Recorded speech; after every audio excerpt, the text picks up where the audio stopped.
자, 이번에는 화초를 죽이지 않고 잘 키우는 기본적인 조건들을 소개해 드리려고 합니다.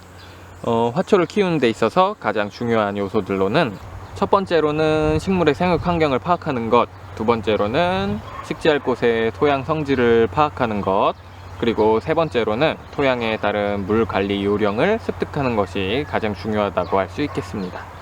이렇게 보시면 원추리가 요즘 한창인데요. 원추리는 양지 반음지 가리지 않고 또 척박한 환경에서도 잘 자라는 야생화입니다. 그렇기 때문에 이렇게 밭에서도 재배가 가능한 품종이고요.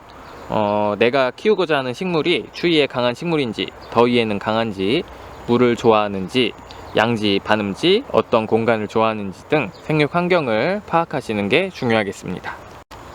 또 식물의 생육 환경을 파악했다면 내가 심고자 하는 장소가 빛이 많이 드는 곳인지, 배수가 잘 되는지, 평균 온도가 어느 정도인지 다양한 정보를 파악하셔서 식재해 주시면 좋겠습니다. 예를 들면 자생지가 습지이고 양지에서 잘 자라는 식물이 지상정원과 베란다에서는 방그늘에 심어야 되는 경우도 분명히 있습니다.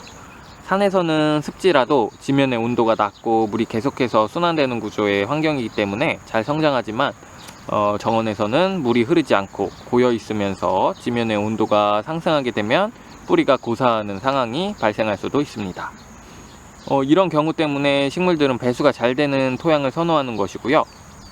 모종을 구입하셨으면 상토나 피트모스, 펄라이트 같이 인공 토양이 많이 첨가된 모종 같은 경우에는 70% 이상 형성된 분의 흙을 털어주시고 땅에 심어주시는 게 가장 좋겠습니다.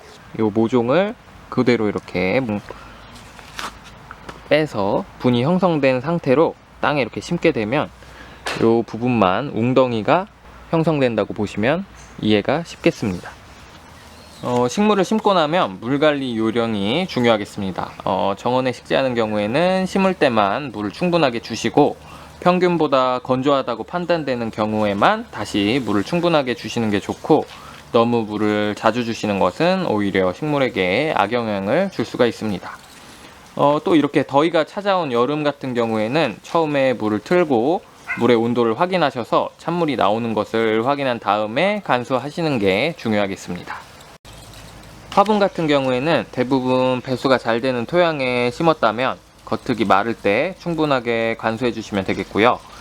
화분에 물이 넘친다고 물을 충분하게 준 것이 아니고 화분 깊숙한 곳까지 완전히 물이 흡수되도록 충분히 물을 주시는 게 포인트입니다. 주기를 정해서 물을 주는 것이 맞지 않는 이유는 같은 지역에서도 습도가 다르고 온도가 다르며 환경이 모두 다르기 때문입니다. 마지막으로 식물의 모종을 심기 전에 토양에 비료를 주고 심는 경우가 많이 있는데요.